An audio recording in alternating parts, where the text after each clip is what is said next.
Hey guys, welcome back to another brand new video here on my YouTube channel. And for today's book review, we are going to be reviewing the second book in the Heartstrings series by B.K. Borrison. This is And Now Back to You. Now, I thoroughly enjoyed this book so much. I give this one 5 stars. One of the major tropes in this book is the one bed trope, and I have not read a lot of books with that trope, and I think this book does it so well.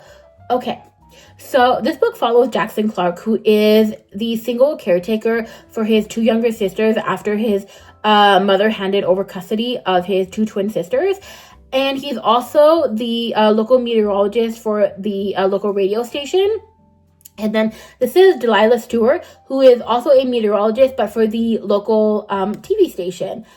Basically, Jackson Clark doesn't really like Delilah Stewart because he has seen a few of the news segments she's done that are not weather related, and she'll be in costume and she's covering silly things, and so he just thinks that she doesn't sort of take her job as a meteorologist and the weather very seriously. Like her last segment that we see in the book at the beginning of the book is where she's in a turtle costume, and he just thinks that is so silly. But what he doesn't know is that her boss has a thing against her, and that's why he keeps making her do these silly segments in these costumes. So basically, the radio station and the TV news station are going to team up to cover a big snowstorm that is headed to Baltimore. They, I think, are going to go about a couple hours outside of Baltimore, and they're going to stay in a hotel for a week, and because that's where the snowstorm is kind of starting and where the brunt of it is going to be, and they are going to be covering it, and they're going to be going both live on TV and the radio, both of them together, to talk about it. So basically, they arrive at the hotel, and it turns out that Delilah Stewart's room was canceled. Her cameraman's room was not canceled, and Jackson Clark's room was not canceled at all, but hers was. So she thinks her boss has something to do with it. But it turns out she has a new room that was booked at the hotel across the street. So she ends up going with Jackson Clark because he's like, oh, I'll bring your bags and stuff and I'll walk with you across the street.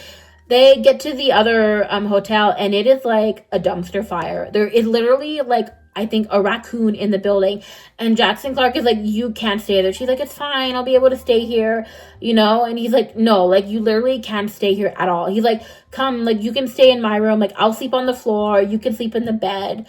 So they end up going back to the initial hotel, and she ends up staying in his room, and they decide they're going to stay in the same bed, so he's not going to sleep on the floor, but they'll have a pillow fort between each other. That's what she does. And I just like how slowly over the entire week that they're there, he is learning more about her and learning how she's not at all who he thought she was, and how he is slowly developing feelings for her. And one thing I liked about Jackson Clark, and it's not mentioned outright, but I do get the vibe that Jackson Clark might be neurodivergent, at the very least kind of OCD, because he's all about his list and following timetables and things like that, and he's very particular about certain things. And I think he might be neurodivergent, even though the author doesn't mention it. He just kind of gives those tendencies, and so I ate that up so much, and it made me enjoy the book even more. I also love this one didn't have a ton of emotional depth, but it still had quite a bit. And one of my favorite scenes in this book was actually when he says something, I want you to tell me the truth. Tell me what you want. I want you to demand more. And she's like, I don't understand. He's like, don't smile when you're not happy, and don't forgive me if I'm not forgiven. Talk through it with me when I've hurt your feelings. Ask me to do better. Tell me what you need. And there's a couple other moments later on where he's like, demand more. You should be demanding more. You deserve more. And I just thought that was so beautiful. And I just enjoyed reading that so much. After I read that, I talked to my friends about it. I messaged in my friends group chat, and I was like, I enjoyed this part of the book so much. Also, if you like a character with glasses, a lot of people on TikTok call them slutty little glasses. If you like a character with slutty little glasses, then I think you will like Jackson so much. Again, I gave this one 5 stars, and I cannot wait for book 3 in the series. I think as soon as it's available for pre-order, I will be pre-ordering it. Also, I mentioned in the first book review when I did the review of First Time Caller. I love the character art on this book. I think the style is so fun and so pretty. And the character art is actually done by Miriam Strasberg. And I looked up her Instagram, and she is actually from the Montreal area.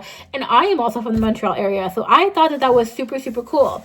So that is all for this video. If you enjoyed it, make sure to hit the subscribe button and the notification bell so you never miss another brand new video from me. You can also follow me on Instagram and Threads by going to @romanceblvd, and on TikTok by going to @romanceboulevard, all spelled out. Until the next time, bye!